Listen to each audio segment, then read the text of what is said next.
We're gonna have a conversation that I would usually only have with my mother. The time I got my period. I was 13 years old, I got invited to my best friend's sleepover, and we were having so much fun. We were watching movies, eating popcorn, doing our nails. That is, until the incident happened. I went to take a shower, and then I had blood all over my best friend's towels. I was scared, I didn't know what to do, and I was so embarrassed that I just never went to another sleepover. To this day, I still deal with that problem.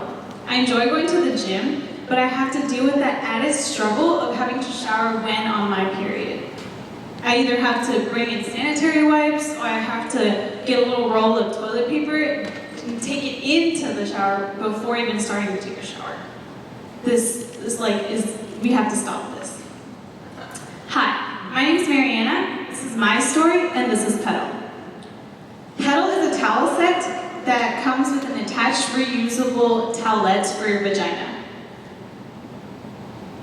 The problem is that women are not cleaning their vaginas or their vaginal areas in the safe and sanitary ways. So women have made alternatives, temporary alternatives, that don't actually solve the problem, and it's actually blinded us into thinking that this is something we just have to deal with. 60% of the women that we interviewed said that they just deal with it. So the alternatives that they've come up with is one, padding the area. That doesn't really dry the area, and so the problem with that is keeping water particles there can raise the risk of actually getting an infection. The second is sanitary wipes. These wipes actually contain alcohol and very harmful chemicals and scents that will alter your pH levels, and that's why they're very harmful.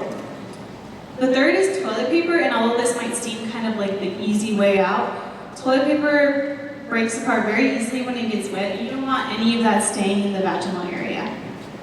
And fourth, you could be the type of person that's just I'll just use my towels. And you may think that you're getting all of the blood out, except you're really not. The blood goes all the way down to the very deepest part of the fibers, and so they stay there and could lead to contamination later. So how does it work? Petal is a towel set that you can have at home, but most importantly on the go. So you would take the larger towel piece, after you take a shower, you take the larger piece, you dry your body, then you detach the attachment, which is attached by snaps as seen, and you clean or wipe your vaginal area, you fold it up, and then you have an extra layer to fully secure the piece, and then you put it away in your bag, and then wash it when you get home or whenever you have time. And this is sold with the attachment already on the towel, as well as with 4 more pieces. And if the customer would like to buy more, they can buy more online or in store. So what exactly is this towelette made up of? It's actually 3 layers. An inner bamboo charcoal fiber layer, which is antibacterial, a middle microfiber layer that is super absorbent, and an outer PUL layer that is waterproof, but the part that actually takes care of the blood is a cotton fleece material, which is super soft, super great, and better than the normal towel that you're saying, oh, I can just put it on a towel. Well, those have fibers, those can harm your vagina area. Petal is safe and sanitary. And because you're not using these alternatives, it's also sustainable. The average woman throws away about 120 sanitary wipes a year. Could you imagine that in toilet paper or towels? No more throwing away towels and sanitary wipes or toilet paper. We cater towards the 13-year-old who just got her period, the high school athlete, and the college student. We reach out to our customers through social media, word of mouth, and guerrilla marketing. We say period, we say menstruation, we're in your face. We would sell in-store, at gyms, studios, and on our online format. Our alternate sources of revenue would be Airbnbs and hotels. We are Petal. Help us change how we experience menstruation. Period. Thank you.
what makes it different about this particular product that makes it easier to wash and prevent germs and contamination versus like a regular towel, right? You mentioned your 3 layers, but you're still going to use liquid detergent on it or whatever that might be. So how does that affect the product? So since the layer, like these 3 layers all work together so that it's going to come out. First of all, the last layer, then it's going to come out. Oh, okay. Like the last layer that is the waterproof PLU, that's the part that you hold when you're going to clean yourself. That's on the back also, so it's not going through, and it's not going through the antibacterial layer either. So it stays on that very first cotton piece level. And also, it's better than a regular cotton pad. The point that we're really trying to get to is when you wash your vaginal area with a regular like cotton pad, the fibers on it are very harsh for your vagina, so it's like kind of rough and it's not good for your vaginal area.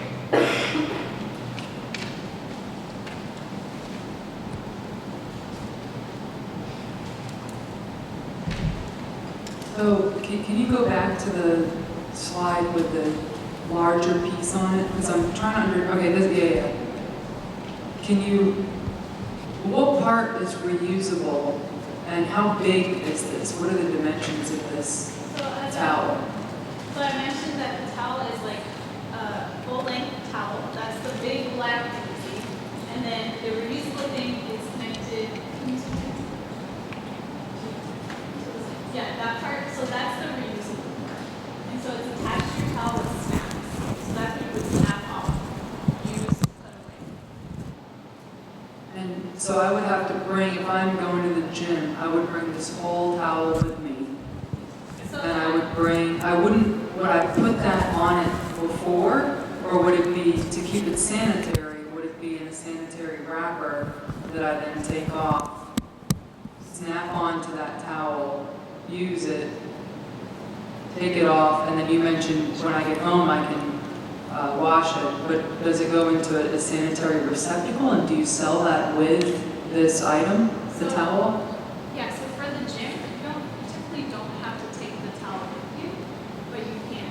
So if you just take that piece, you can fold it up so that it's like nothing will touch it on your way to the gym while you're working out at the gym, and when you're ready, you can open it, use it, close it up again. So it's kind of like it holds its on itself, so you make sure that it's not like touching your folders or your makeup, anything in your bag. It's kind of like those pullover jackets that you see that fold into themselves and become a baggie. That's how it's designed, the corner piece is designed. So you can take it without the towel, you can take it with the towel. But if it's also on the towel, it keeps it protected. So can I just purchase these pieces then? Because I already have a lot of towels, right? And then they have towels at the gym, but this is the part that's actually, so help me understand why you would sell this with the towel, and what is that extra purpose so that when people go and buy, they're like, well, I'm going to purchase this for a lot more money with the towel rather than just buying the 5-piece set of this particular product. Well, it depends on who you're really trying to target for the market. So for a person like you who probably has a lot of towels at home anyways, you might be better off with the 5-pack that is just sold with a towelette. So you can use that for on the go or for any other purpose, right? That's also another revenue generated stream that we're not thinking about was for hotel owners or Airbnb owners. So they have them on the side for anyone who wants to use it.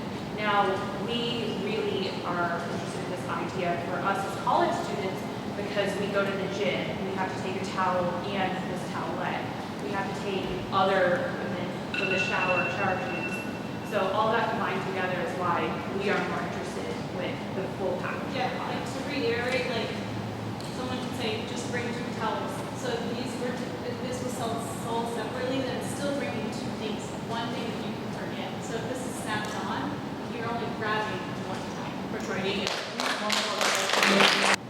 Hello, my name is Sangeeta Reddy. I am the co-founder and COO of Pause. We developed the Cold Snap bracelet, which I'm wearing right now, a product for menopausal women experiencing hot flashes for instant cold relief. This is Susan. We ran into her when we were conducting our market research, our initial market research. As we were talking to her, she had beads of sweat coming down her face, and she described feeling extremely claustrophobic and overheated because of the fabric she was wearing. All she wanted to do was go home and take her clothes off and stick her head in the freezer, because that was the only way she could get that relief that she so desired. But however, since she was talking to us, all she could do was wait this out and hope for the hot flash to finish soon. Just like Susan, there are 38 million menopausal women who experience hot flashes. Just to give you a snapshot of how prevalent this is, that means 9 out of 10 menopausal women experience hot flashes. Not only is this such a prevalent problem, but it can happen for 7 to 10 years. It can happen once a day or up to 20 times a day. And each hot flash can last up to 4 minutes on average. This is a very serious problem. What is the medical community doing to address this? They're prescribing hormone pills. Hormone pills that cause extreme side effects ranging from mood swings to weight gain to increased risk of cancer even. Our product, the Cold Snap, which I'm wearing right now, as you can see, has refillable cold packets that we would put into the bracelet. Our cold packets, when crushed, would produce a chemical reaction that provides instant cooling relief for the duration of the hot flash. This means that a woman can apply whenever she feels her hot flash coming.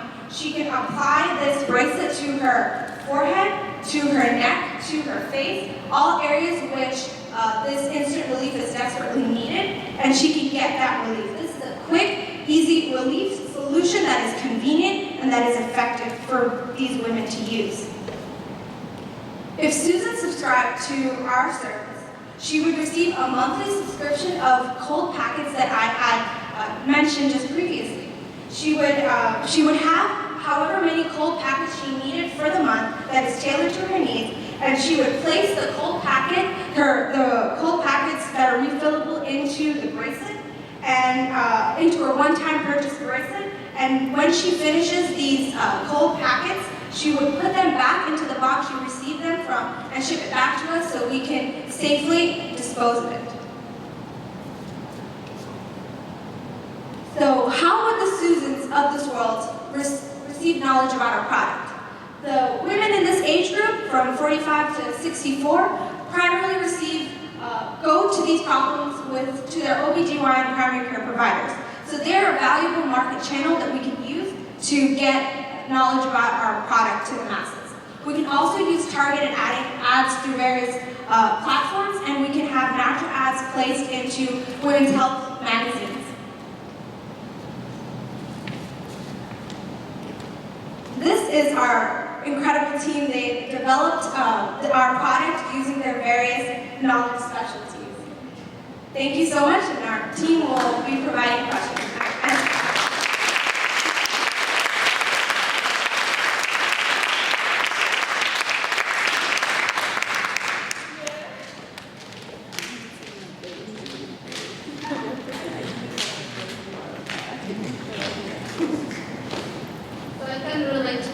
My mom is going actually through menopause, and I can see those hot flashes, and it's really hard actually for women to go through this.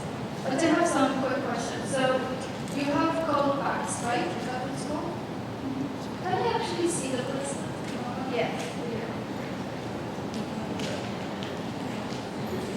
So this is just a model. This is we're not gonna like stop that. Okay, so how do you guys make it? So that's something that we're actually, you can buy that today. It's a light for awareness for bicycle riders or runners in the street. So there's a button you can press and it'll light up that band. You would use that same concept where they're sticking something into that sleeve, such as these cold packs. our design would be about a quarter size, and like, yeah, size of a quarter, and like mentioned, it would last for that 4-minute period. Just like a cold pack you might buy from the store. So if I buy a cold pack right now, I would, because you have like a monthly purchase basically. Well, if I only buy one, I would put it on the freezer and use it the next day. So why would I have like a monthly subscription? I would like to distinguish, these aren't the kind of cold packs or the blue stuff that you put in your freezer. These are the ones that are commonly available towards athletes, where you press it and it causes a chemical reaction. It gets cold temporarily, and then after it warms back down, you just toss it away. Right, and I'm going to go back to this slide. We were providing these multiple cold packs because the cold packs themselves are one-time use, and these women might experience these hot flashes up to once per day or up to 20 times per day. So we're tailoring the amount that we're providing them based on their needs.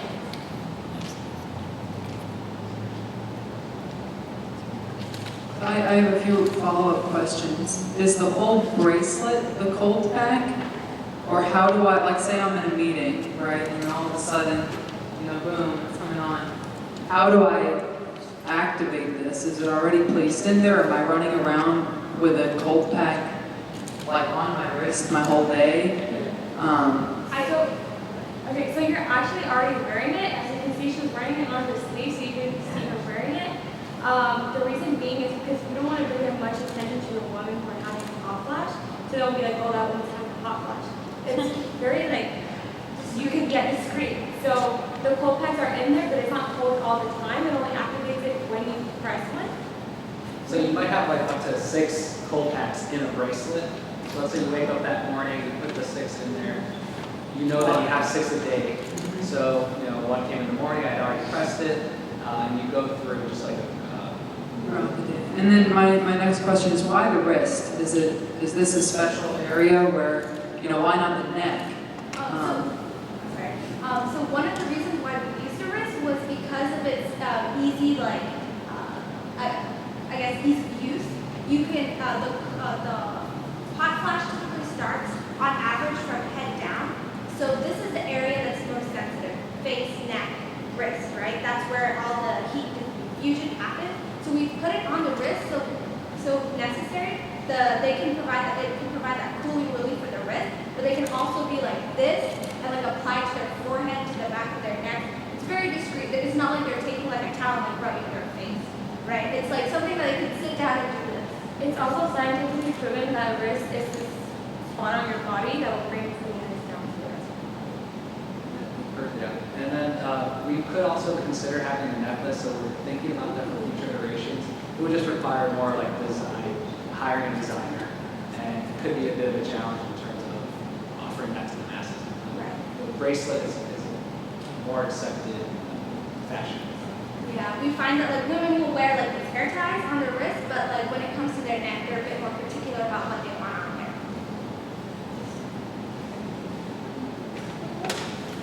Can you help me understand how you said that you'll be able to tailor the amount of hot packs that a woman might need. Help me understand that process of how you plan to tailor each of these packages for them. Yeah. So let's say you have one a day.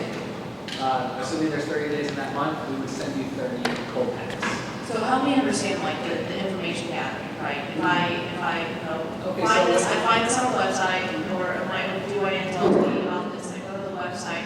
Talk to me about that process so I understand, what I'm getting. We would like to prepare a survey for you to fill out, such as how often do you feel it previously, and we would ask for feedback as the months go. Perhaps you're receiving them more in the morning, and they actually, they live in a cooler weather, so we might have to alter that. They don't get affected so much. Or they work from home three times out of the week, and so they don't need it as often because they're able to put their head in the freezer and save a couple bucks, or shed some clothing to help them out. So based off of surveys and getting those feedback.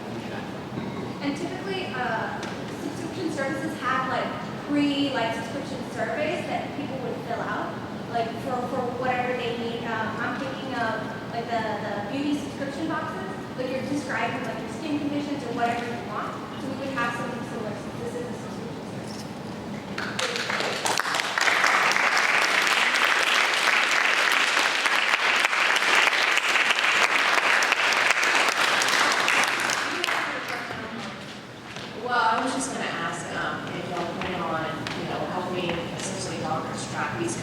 right, so that they can accurately measure, you know, if a woman is going through so-and-so, that, you know, are there ways that they can track, hey, I had 3 today, 5 tomorrow, et cetera, and be able to better diagnose those kind of things. There are future plans for iterations of this product, which implements technology such as sensors for temperature through a thermistor, or moisture sensors to understand when you're sweating. We found that in this market, there's a lot of apps that track menstrual cycles, but of course, if you're experiencing these symptoms, you're no longer having your menstrual cycle, so you should be tracking these just the same as you would be tracking those two. And after we gather this data, we can, you know, further help women who are experiencing these problems. There's a lot of potential for innovation for this field. Since there's not a lot of data available, we would have these sensors, we would implement them, and we would have a large database that we could potentially outsource to doctors or medical professionals that could find solutions for this problem. Thank you. Hi, I'm Danielle, and my team has created a software that can detect manipulation in human trafficking through the use of social media. We're looking for parents, caretakers who have young daughters, nieces, or sisters, and that are looking for a better way to monitor the use of social media. And let me give you a quick example of how this is prevalent in not only where we live, but also in America. Ms. Stacey Henderson is a well-known public figure in Houston, and she first became aware of human trafficking when her 12-year-old daughter had a new follower on Instagram. She quickly saw that her daughter had a stronger relationship, was spending more time messaging with this teenager on the other side of the messaging. And she came to realize that this teenager on the other side of Instagram was coercing explicit photos of her 12-year-old daughter and was planning a time to meet up with her. She quickly put an end to this situation, not only saving her daughter, but also saving the other young women that this perpetrator was using to influence through social media. In Ms. Stacey Henderson's example, she is extremely lucky. Although not everybody in this situation is as lucky as her and her 12-year-old daughter. At any given time in Texas, there are 79,000 minors who fall victim to human trafficking. And 55% of this time, these young children are manipulated through the use of social media. This manipulation has a more specific name called grooming. Grooming is a tactic where a perpetrator targets a victim, gains information, and builds trust with the victim, provides a need in the form of love and affection, gifts, or alcohol, isolating the victim from their family and friends, and then from there is abuse, and the perpetrator maintains and controls the victim, making it extremely difficult for the woman or child to leave the situation. When my team and I participated in customer discovery, we talked to parents about what are their biggest concerns with their young daughters using social media. And the two prevalent examples every time were, they didn't know who their children were talking to exactly. It is extremely anonymous, the use of social media, and someone could easily be portraying a different persona. And second, they always wanted to have some sort of parental control and monitoring over the use of their daughter's social media as a protective measure. And this helped my team think, what can we do to protect the younger generation of women that are growing up in this age of social media, where it is just going to continue to rise and social media is going to become even more prevalent in the young women that are being born right now. And this is why my team believes that SHIELD is needed. SHIELD is a software applying an algorithm to detect the stages of grooming and use phrases and keywords through machine learning and is a targeted prevention method. For example, SHIELD will run in the background of a teenager's phone in the way that Grammarly runs in the background of our devices. Grammarly can tell whenever we have misspelling errors and can give us quick solutions on how to change them. An example of how SHIELD can work is, say a teenager is engaging in a conversation with a new friend through, say, Facebook Messenger. This person is asking them personal questions such as, how old are you? Where can we meet up? And please continue to keep deleting these conversations. This would come up as a flag in SHIELD, and it would send an empowering alert to the young woman asking her to think twice before she sends a message that could potentially put her at danger. Something that could be used against her if this were to turn into an act of human trafficking, such as using an address or the names of their parents to use against her in the future. And on the other hand, an alert would also be sent to her parents, saying, conversations with X person and your daughter could be a potential risk. My team knows that SHIELD is a first step in the prevention of human trafficking, and we think that we need to protect our girls and join the movement, and that the use of SHIELD is our daughters, sisters, and nieces, guardian angel, and your second set of eyes.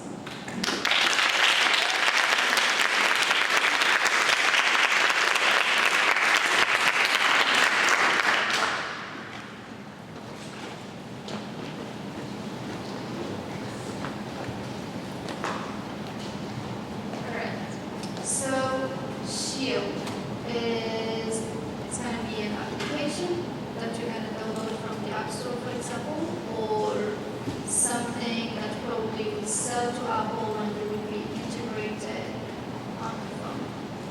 So it's going to be implemented as a software first, and then the software can obviously be included into an application on the phone. But if you did want to sell it to like Instagram or Facebook that likes the software, you can implement it into their own source. So, I love this idea. I just want to say that this is obviously a very big problem here in Houston and elsewhere in the world. So let's play this out. Say I get the app installed on my daughter's phone, right? Now, people would catch wind of this, right? So somewhere in the messaging it might say something like, make sure SHIELD is disabled, right? Let's just kind of go there for a second. Is there a setting where it's permanently like embedded on your phone where you can't disable it?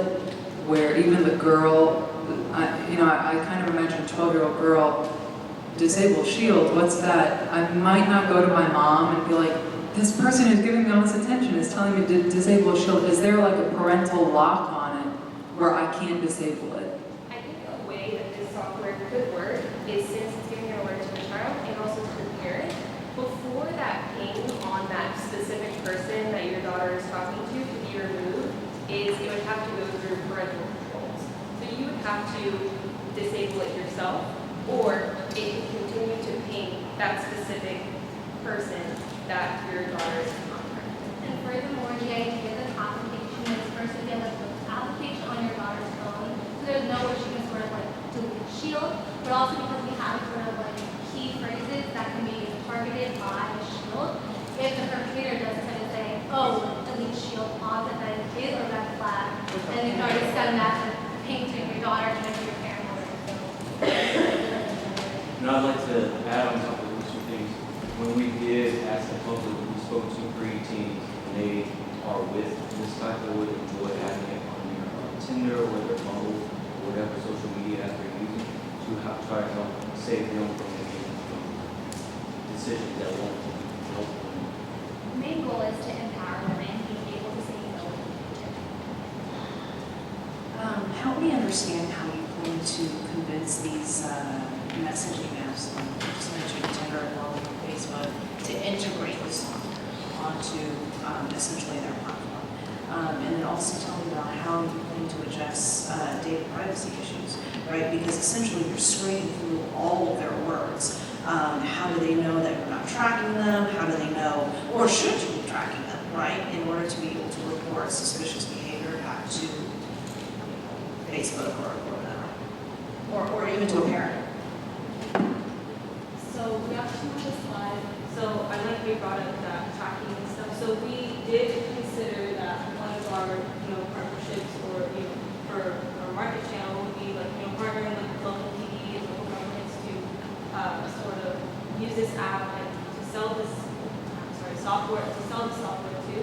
And I know there are implications for privacy, but just as Facebook has targeted ads, it uses your data, it uses your information to give you targeted ads. It doesn't store identifying information, but it does use your information.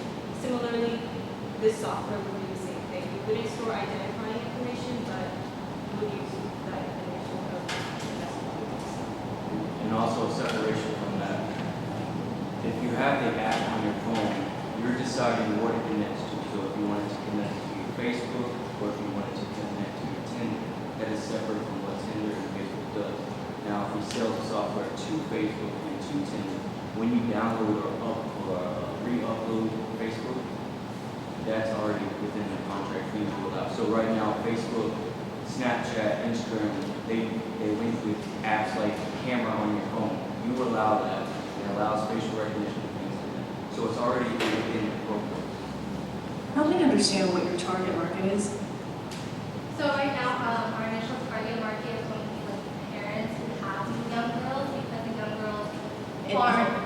And pause for a second, and how young are these girls? Because I think there was a slide early on that said 7 to 11. Mm-hmm. So I'm not sure these are the types of, that's the right demographic to be using Snapchat and Tinder, right? So you know, help me understand exactly, and how many 7-year-olds are on Facebook? When we were doing customer, we were talking, getting to know the market, we saw a lot of preteens already on Snapchat using, our future generation is going to be more evolved than they were than us. So they have these Snapchats, Instagram before they have a phone, and they're ready to use it.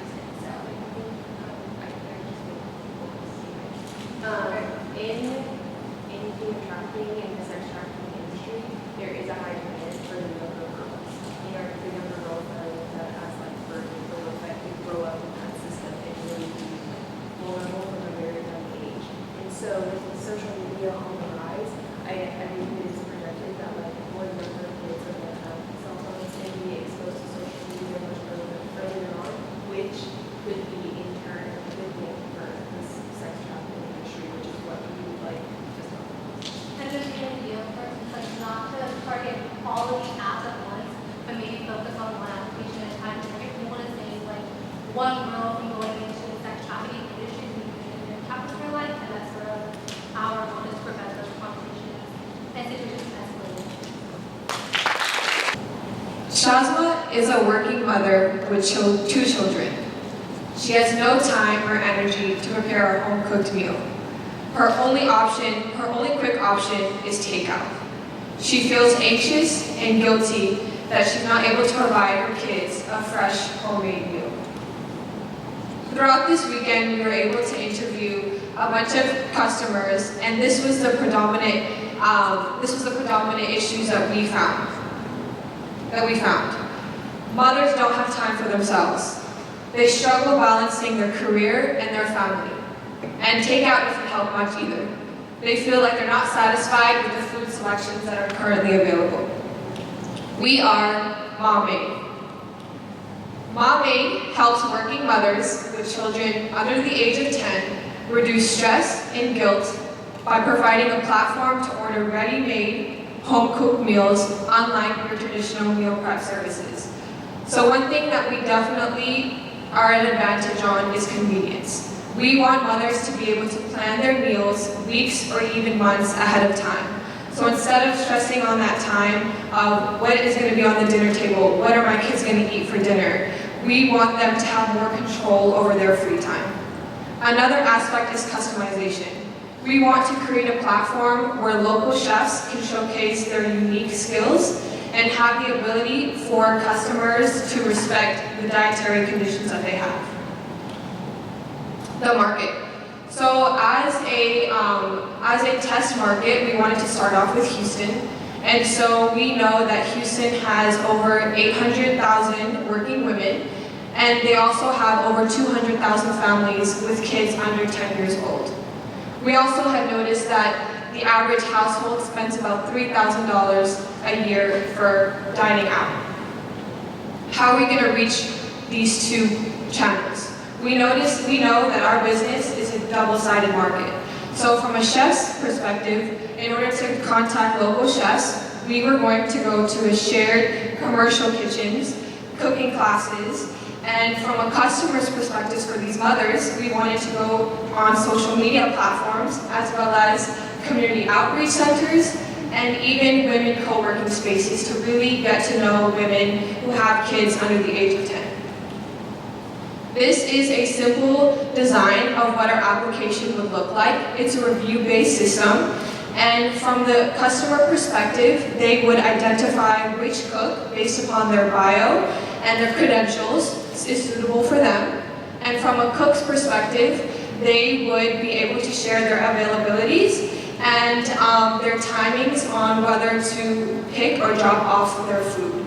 And in order for the financial perspective, we would take a transaction fee from the overall order. So for our further considerations, obviously we've spent 2 days from this process, but we're looking at multiple different ideas. And we want to explore from the corporate lens. We know that a lot of large companies today are focusing on employee benefits programs. And so a possible avenue we were considering is to implement this application with a partnership with a company such as Exxon, as that was one of our previous customers where she was working on, to possibly create a package that would encourage working moms to have a better and a more efficient way of getting food delivered to their home. We also were interested in exploring registries that would send food and as gifts, as well as a possibly delivery service that we would provide that would bring the food from the local chef's place to the woman's house. So we are asking for your additional support and your contacts to help us create this vision of connecting local chefs with working moms. Above is our contact information, and we would love to have your support. Thank you.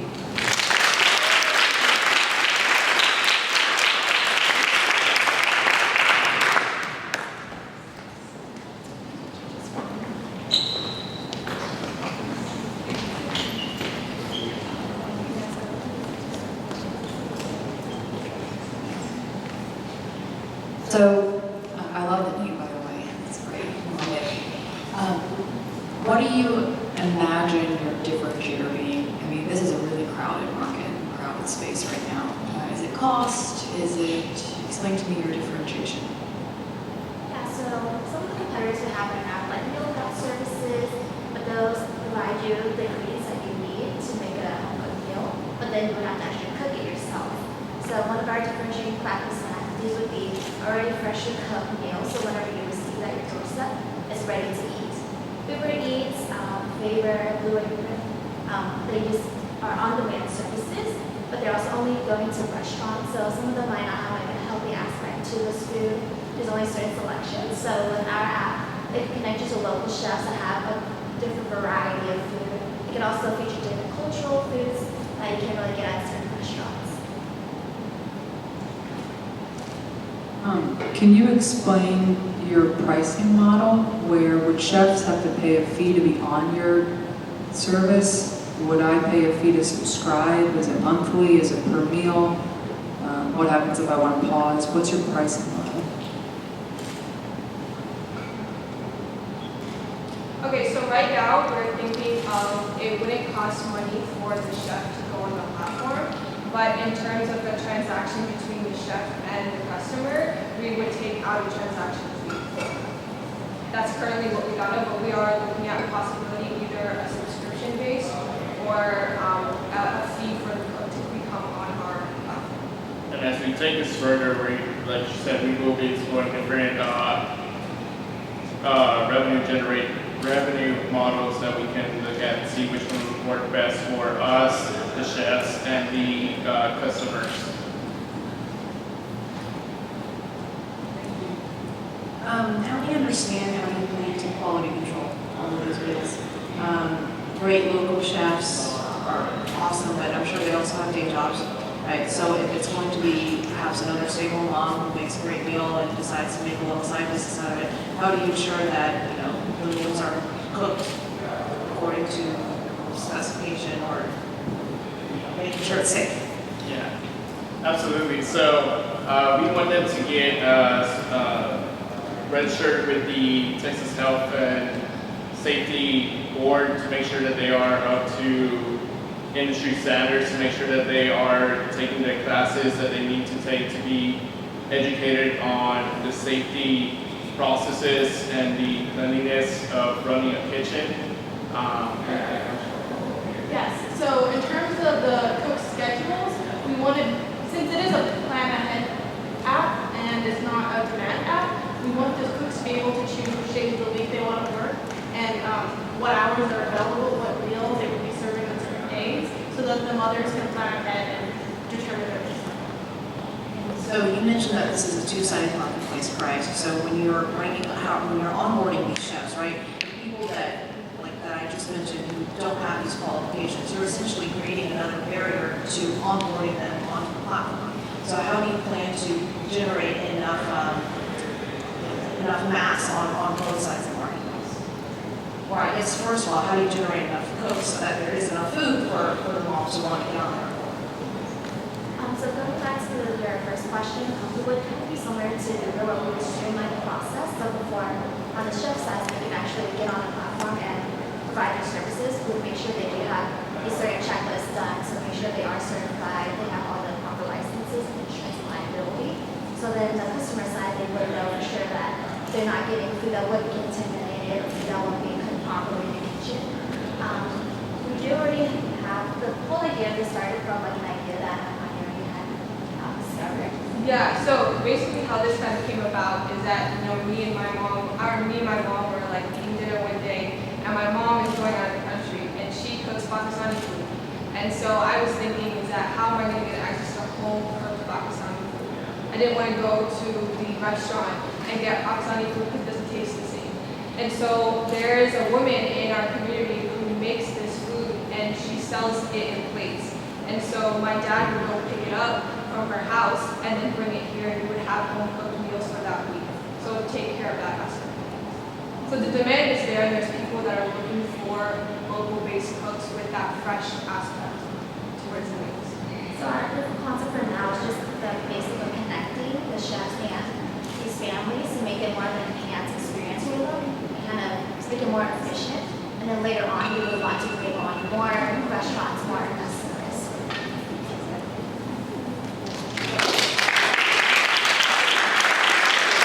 The birth control pill gave me big, hard lumps all over my legs.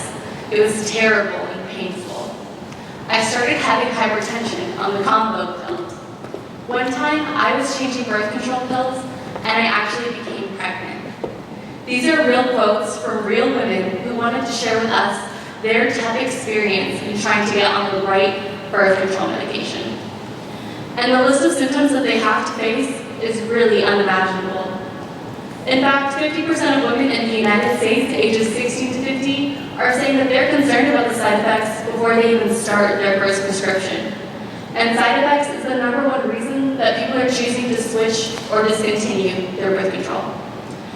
We talked to Dr. Julie Hakeem from Baylor College of Medicine about the struggles that she's faced when prescribing birth control. She says that a big issue for her is that she's only allotted 15 minutes with each of her patients, and that's just not enough time to ask the right questions to figure out the right medication for each individual.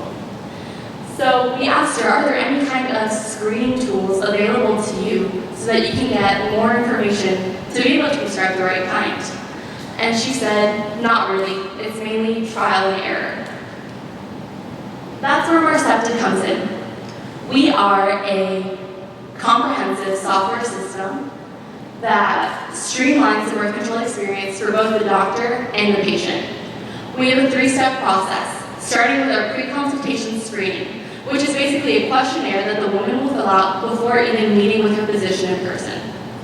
This will give her some background on why her medical history affects how birth control will be selected for her, as well as give the doctor some more information prior to the meeting and be able to allow him or her to ask more meaningful questions during their short time together. Now, once the patient is prescribed her medicine, she will be receiving daily texts that will monitor her symptoms and help us keep track of how she's reacting to that medication. Now, all of the data will be transferred into an online format where the doctor and the patient will be able to visualize the patterns and trends in the data. We will also be incorporating an algorithm that will alert the patient if she is having recurring symptoms that may indicate that she needs to go see the doctor and possibly change her prescription. We want the patients to have a better experience and know that their doctor really does care about getting them the right prescription as quickly as possible. And the doctors are swamped, so we want to streamline the consultation process and increase their success of prescription. Overall, Marcepta is here to promote meaningful conversations in healthcare and empower women with their data. There are currently 6.5 million women using hormonal birth control in the United States, and there are 6,900 primary medical care providers in the United States. That is our target market. Marcepta is selling our service directly to the healthcare providers so that they can provide a better experience for their patients and increase revenue for their clinics. There are currently some B2C birth control apps, such as Nurse, which allows women to get a prescription for birth control without ever seeing a doctor in person. There are also period tracking apps which allow women to log their symptoms, but again, there's not that feeding of information back to the doctor. And that's where Marcepta comes in. We connect the patient with the doctor. Here's where Marcepta's going. First, we need to build our advisory board of skilled healthcare professionals and developers. Next, we're going to do market research and conduct 200 customer interviews. Lastly, we're going to develop an MVP. We're currently looking for advisors and healthcare professionals to join our board, a developer to help us create our MVP. We need an expert in user data security and compliance to help us navigate HIPAA regulations. And we're looking for customer feedback. So if you or anyone you know is open to talking to us about their birth control experience, please contact my team after this presentation. And this is my lovely team. 4 powerful women who came together this weekend because we were absolutely outraged of how we were able to get our birth control. And luckily, over this weekend, we found 3 other women who could get behind this issue with us. We are Marcepta. Let's get it right the first time. Thank you.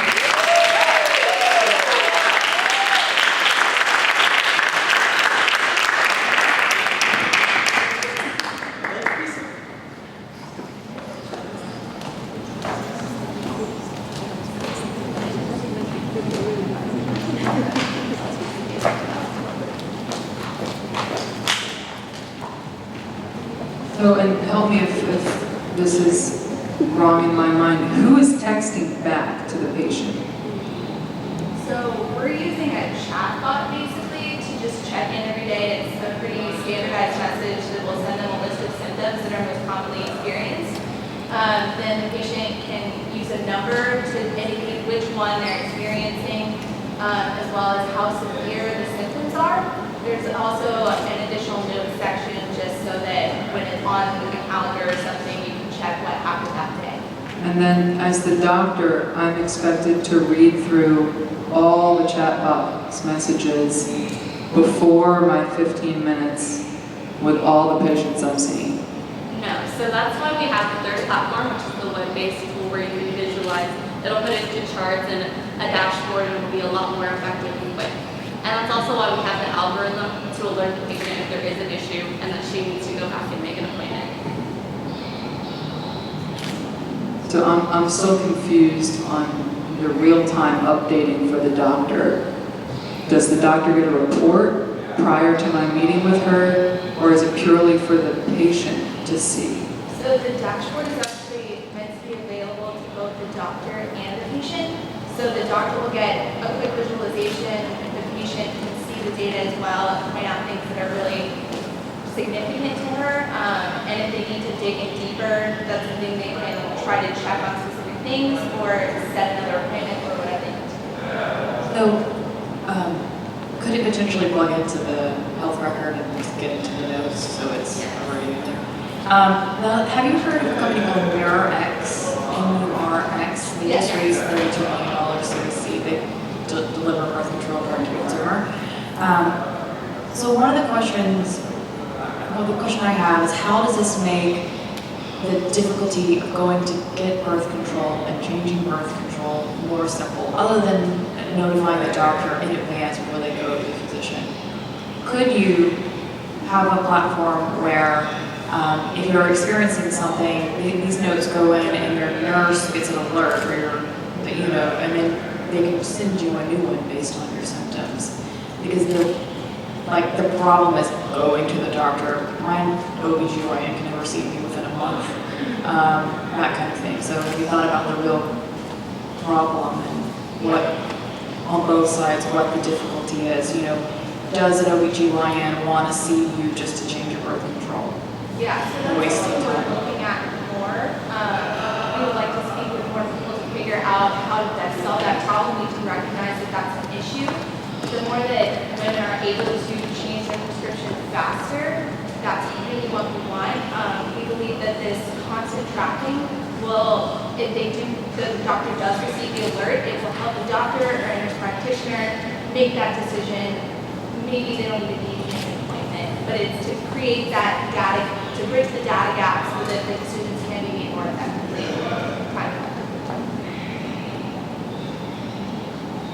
Can you help me understand how you plan to sell this into doctors' offices? Traditionally, they're not as tech-friendly or eager to try out new technologies with their patients. And it seems like this is one of those where you would require a doctor to be fully on board so that they not only use it, but can push out to their patients and get that critical mass traction. We've been actually talking to our advisors that we have here on this team, and they said that a lot of healthcare providers are starting to warm up to the idea of actually sending text message services of such. So it's working to the ability to talk to more on the healthcare boards to get more of their idea, because as far as it goes, it is going to be like very significant by putting, shortening the time of not exactly how long it is taking, and therefore making it more effective.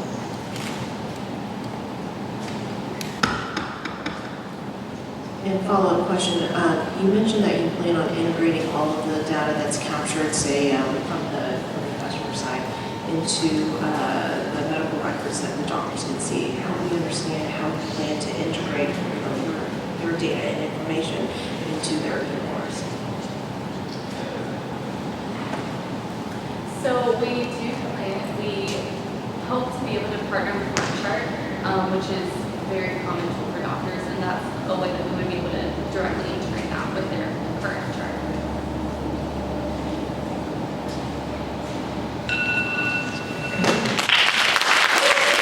So, hi, my name is Jocelyn, and who here has a pile of dishes at their house that have been there for days? I know I'm very guilty of just leaving my dishes there for days or even weeks. And just recently, my sister and I just moved into an apartment, even though we have a lot of fun, but it's not always just blissful.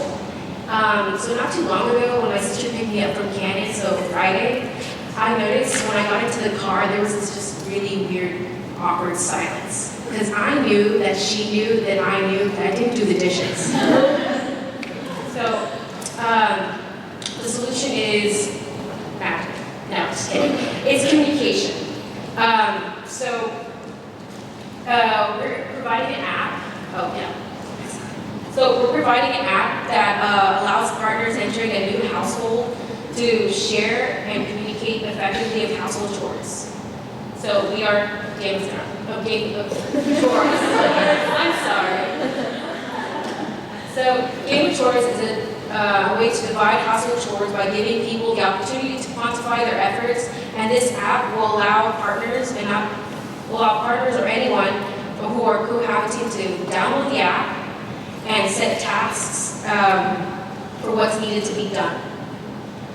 You can use this app by downloading it, setting a status or a profile, and then from there there'll be already generated tasks like common household items like laundry, washing the dishes, and taking out the trash. And point systems for those common household items are already given.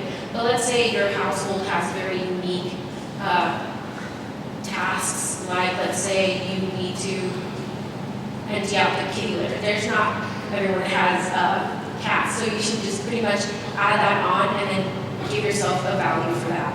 And then from there, the user can see the percentage of who's doing the most work through visual aids. So before,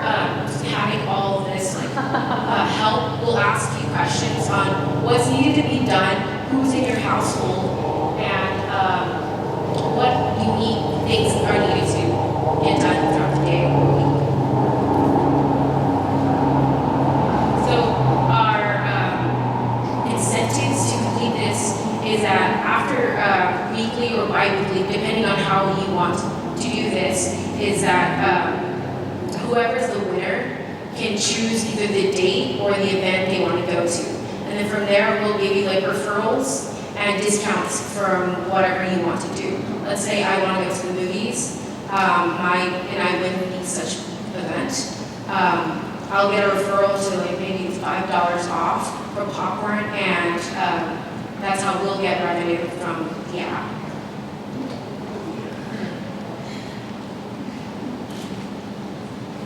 Oh, and that's it. Yeah, that's it.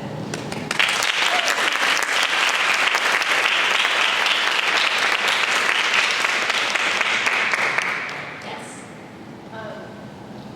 So that last part, let me understand again. You offer a coupon for $5 on popcorn, and that's how you make money? No, we make money off partnering with either companies or restaurants for having their kind of space in our app. And why would they want to put space in your app? Because we have like I believe there's a large market for kind of having this effective communication and like to kind of alleviate this tension between partners or roommates.